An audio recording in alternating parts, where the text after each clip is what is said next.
Hello every one. അപ്പോൾ central government job അപ്ഡേറ്റിലേക്ക് എല്ലാവർക്കും സ്വാഗതം. നമ്മളിന്ന് വന്നിരിക്കുന്നത് പുതിയൊരു ജോബ് റിക്രൂട്ട്മെൻറ്റിനെ പറ്റി സംസാരിക്കാനാണ്. നമ്മുടെ ബാങ്കിങ് സെക്ടറിൽ തന്നെ വരുന്ന SBIയുടെ കീഴിൽ വരുന്ന bank manager, assistant bank manager cum engineering recruitment ആണ് അതിൽ എന്ത് ചെയ്തിരിക്കുന്നത് ഇപ്പോൾ പറഞ്ഞിട്ടുള്ളത്. അപ്പോൾ അതിൻ്റെ ഡീറ്റെയിൽസ് എന്താണെന്ന് നമുക്ക് നോക്കാം.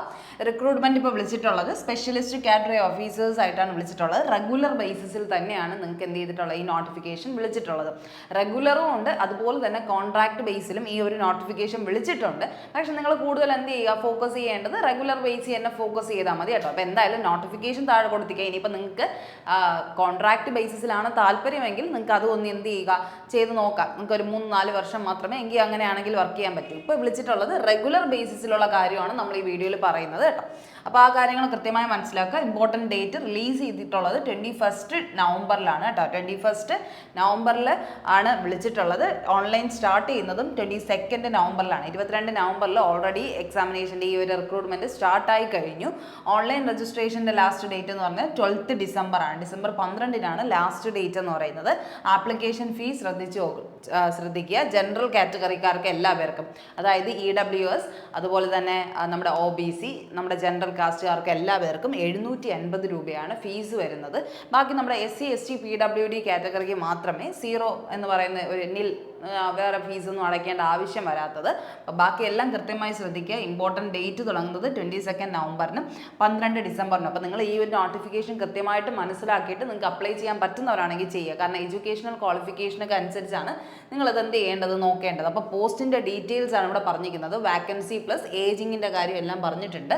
അപ്പോൾ നിങ്ങൾ ശ്രദ്ധിക്കുക. നമുക്കിപ്പോൾ വിളിച്ചിട്ടുള്ള റിക്രൂട്ട്മെൻറ്റ് ബേസിസ് എന്ന് പറഞ്ഞാൽ ഒന്ന് അസിസ്റ്റൻറ്റ് മാനേജർ സിവിൽ എഞ്ചിനീയറിംഗിൽ തന്നെ സിവിൽ കഴിഞ്ഞവർക്കുള്ളവർക്കാണ് അസിസ്റ്റൻറ്റ് മാനേജർ ഒരു പോസ്റ്റിംഗ് മെയിനായിട്ട് ഫോക്കസ് ചെയ്യുന്നത്. രണ്ടാമത്തതെന്ന് പറഞ്ഞാൽ അസിസ്റ്റൻറ്റ് മാനേജർ എഞ്ചിനീയർ അല്ലെങ്കിൽ ഇലക്ട്രിക്കൽ എഞ്ചിനീയറിംഗ് പഠിച്ചവർക്കാണ് ആ ഒരു ഫീൽഡ്. അപ്പോൾ 3 ഫീൽഡിൽ നിന്നാണ് ഇപ്പോൾ വിളിച്ചിരിക്കുന്നത്. ഒന്ന് സിവിൽ, ഇലക്ട്രിക്കൽ, അതുപോലെ തന്നെ അസിസ്റ്റൻറ്റ് മാനേജർ ഇൻ ഫയർ എഞ്ചിനീയറിംഗിൽ നിങ്ങൾക്ക് അസിസ്റ്റൻറ്റ് മാനേജർ ആവാനാണ് ഉള്ള ചാൻസാണ് പിന്നെ വന്നിട്ടുള്ളത്. പിന്നെ എന്ന് പറഞ്ഞാൽ regular vacancy SC ST OBC EWS UR total vacancy listing എല്ലാം കൊടുത്തിട്ടുണ്ട്. PWD കാൻഡിഡേറ്റ്സിനും നിങ്ങൾക്ക് എന്ത് ചെയ്യാം, അപ്ലൈ ചെയ്യാൻ പറ്റുന്ന കുറച്ച് പോസ്റ്റുകളും ഉണ്ട് കേട്ടോ. അപ്പോൾ ഏജ് എന്ന് പറയുന്നത് നിങ്ങൾക്ക് 21 വയസ്സാണ് മിനിമം ഏജ് പറയുന്നത്. 1/10/2024 നിങ്ങൾക്ക് എത്ര ഏജ് ആവാൻ പാടുള്ളൂ, 21 വയസ്സേ ആകാൻ പാടുള്ളൂ. ആ കാര്യവും മാക്സിമം എന്ന് പറഞ്ഞാൽ 30 ഏതിൽ വരുന്നത്, അസിസ്റ്റൻറ്റ് മാനേജർ സിവിലിലും അസിസ്റ്റൻറ്റ് മാനേജർ ഇലക്ട്രിക്കലും ആണെങ്കിൽ നിങ്ങൾക്ക് എന്താണ് 21-നും 30 വയസ്സിനും ഇടയിലുള്ളവരായിരിക്കണം. അതേസമയം അസിസ്റ്റൻറ്റ് മാനേജർ ഫയറിലാണെങ്കിൽ, കാരണം അതിൽ കുറച്ച് എക്സ്പീരിയൻസിൻ്റെ കാര്യമൊക്കെ പറയുന്നുണ്ട് കേട്ടോ. അതുകൊണ്ടാണ് അസിസ്റ്റൻറ്റ് മാനേജർ ഫയർ എഞ്ചിനീയറിംഗിലാണ് ചെയ്തെങ്കിൽ നിങ്ങൾക്ക് 40 വയസ്സ് വരെ നിങ്ങൾക്ക് എന്തുണ്ട്, നിങ്ങൾക്ക് റിലാക്സേഷൻ പറയുന്നുണ്ട്. പിന്നെ പ്ലസ് ഇതിൻ്റെ കൂടെ തന്നെ നമ്മുടെ SC ST OBCക്കൊക്കെ ആണെങ്കിൽ അവരുടേതായ റിസർവേഷൻ ഉണ്ട്. SC STക്ക് ആണെങ്കിൽ 5 വർഷം, OBC ആണെങ്കിൽ 3 വർഷം, അതുപോലെ തന്നെ നമ്മുടെ PWD കാൻഡിഡേറ്റ്സിനാണെങ്കിൽ 10 വർഷം എന്നുള്ള രീതിയിൽ നിങ്ങൾക്ക് എന്തുണ്ട്, ഓപ്പർച്യൂണിറ്റീസ് തന്നെ ഉണ്ട്. പിന്നെ ഇതെന്ന് പറഞ്ഞാൽ ബാക്ക്ലോഗ് വാക്കൻസീസ് പറഞ്ഞ് എടുത്തു കൊടുത്തിരിക്കുന്നത് മുന്നേ വിളിച്ചതാണ്. അതിപ്പോൾ എന്ത് ചെയ്യുന്നു, റിഫ്രഷ് ചെയ്തിട്ട്, കാരണം മുന്നത്തെ വാക്കൻസിയിൽ ബാക്കി വന്ന കുറച്ച് വാക്കൻസി കാണുമല്ലോ, പിന്നെയും ഫില്ല് ചെയ്യാനുള്ള വാക്കൻസീസ് ആണ് ഇതിലെടുത്തിട്ടിരിക്കുന്നത്.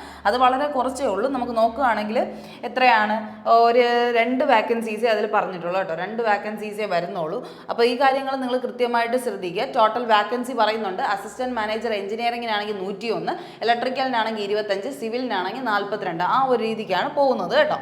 ഇനി അടുത്ത് നിങ്ങൾ ശ്രദ്ധിക്കേണ്ട കാര്യം എഡ്യൂക്കേഷണൽ ക്വാളിഫിക്കേഷൻ ഒന്ന് ജസ്റ്റ് ഒന്ന് ശ്രദ്ധിക്കുക. കാരണം നമ്മുടെ ഇവിടെ ഇമ്പോർട്ടൻസ് എന്ന് പറഞ്ഞാൽ എഡ്യൂക്കേഷണൽ ക്വാളിഫിക്കേഷനാണ് വരുന്നത്. അസിസ്റ്റൻറ്റ് മാനേജർ എഞ്ചിനീയറിംഗ് അല്ലെങ്കിൽ സിവിൽ കാൻഡിഡേറ്റ്സ് ആണ് സിവിലിനാണ് നിങ്ങൾ കൊടുക്കാൻ താല്പര്യപ്പെടുന്നതെങ്കിൽ നിങ്ങൾക്ക് എന്തുണ്ടായിരിക്കണം, bachelor's degree in civil engineering ഉണ്ടായിരിക്കണം. എന്തുണ്ടായിരിക്കണം, ബാച്ചിലേഴ്സ് ഡിഗ്രി ഇൻ സിവിൽ എഞ്ചിനീയറിംഗിൽ 60% മാർക്കോടെയെങ്കിലും നിങ്ങൾ വിജയിച്ചിരിക്കണം കേട്ടോ. അപ്പോൾ bachelor's degree in civil engineering ഉണ്ടെങ്കിൽ നിങ്ങൾക്ക് സിവിൽ എഞ്ചിനീയറിന് കൊടുക്കാം.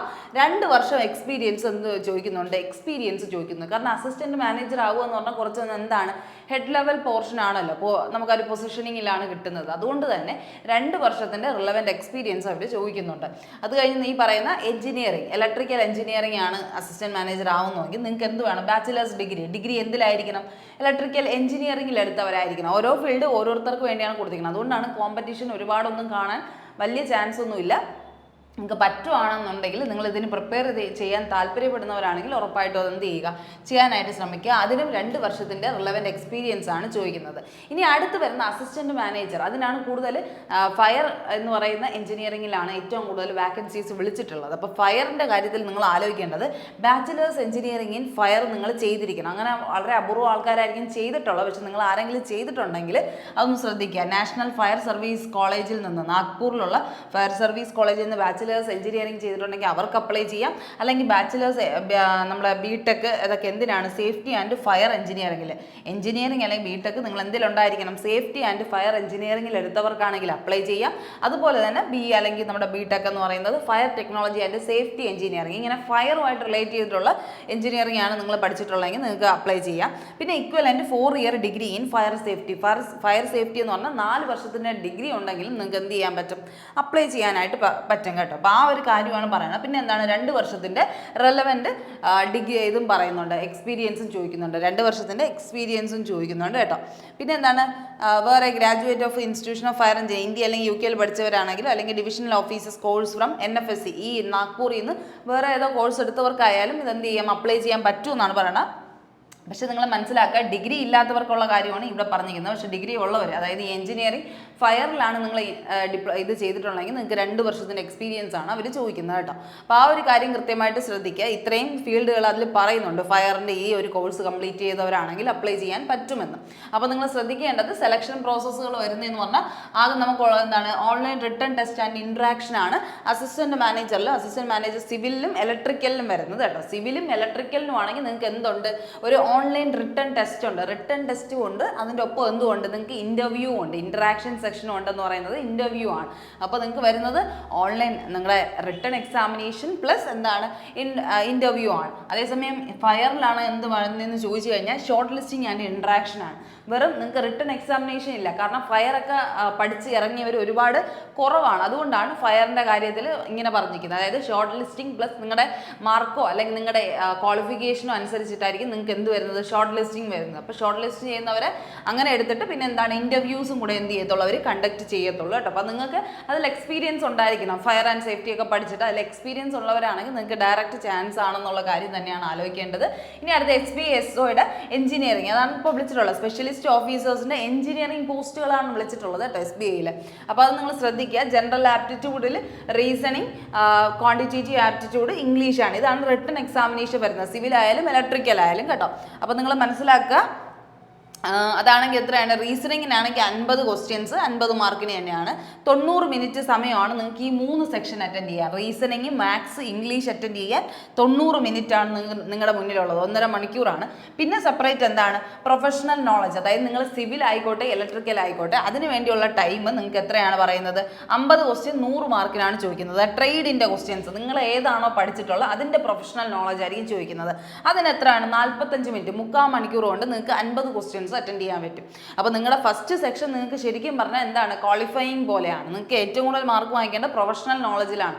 അത്യാവശ്യം നിങ്ങൾ പഠിക്കുകയാണെങ്കിൽ നിങ്ങൾക്ക് അറ്റൻഡ് ചെയ്യാൻ പറ്റുന്ന ഒരു സംഭവമാണ് ഏതെന്ന് പറയുന്നത് ഈ ഒരു എക്സാമിനേഷൻ. എഞ്ചിനീയറിംഗ് ഗ്രേഡിൽ വരുന്ന അത്യാവശ്യം ബാങ്കിങ് സെക്ടറിൽ കിട്ടുന്ന ഒരു ജോലി ആയതുകൊണ്ട് തന്നെ നിങ്ങൾക്ക് അത്യാവശ്യം ഓക്കെ ആയിട്ട് ചെയ്യാൻ പറ്റുന്ന ഒരു എക്സാമിനേഷനാണ് കേട്ടോ. അപ്പോൾ ആ കാര്യങ്ങൾ കൃത്യമായിട്ട് ശ്രദ്ധിക്കുക. അത് കഴിഞ്ഞിട്ടാണ് നിങ്ങളുടെ ഇൻ്റർവ്യൂ വരുന്നത്. 25 മാർക്സ് ആണ്.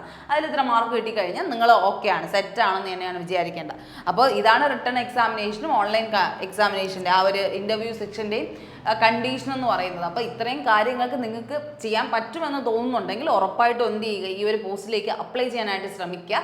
കാരണം വളരെ റെയർ ആയിട്ടുള്ള ആൾക്കാർ മാത്രമേ എന്ത് ചെയ്യത്തുള്ളൂ, ഇങ്ങനത്തെ പോസ്റ്റിലൊക്കെ അപ്ലൈ ചെയ്യത്തുള്ളൂ. അപ്പോൾ നിങ്ങൾക്ക് പറ്റുവാണെങ്കിൽ മാക്സിമം നിങ്ങൾ എന്ത് ചെയ്യുക, അപ്ലൈ ചെയ്യുക. ഇതിൻ്റെ നോട്ടിഫിക്കേഷൻ താഴെ കൊടുത്തിരിക്കാം, അതെല്ലാം ഡീറ്റെയിൽ ആയിട്ട് വായിച്ച് നോക്കി നിങ്ങൾക്ക് എന്ത് ചെയ്യുക, ഒന്നും കൂടെ ക്ലാരിഫിക്കേഷൻ വരുത്തണമെങ്കിൽ അങ്ങനെയൊക്കെ ചെയ്തിട്ട് നിങ്ങൾ എന്ത് ചെയ്യുക, കൃത്യമായിട്ട് അപ്ലൈ ചെയ്യുക. Okay, thank you.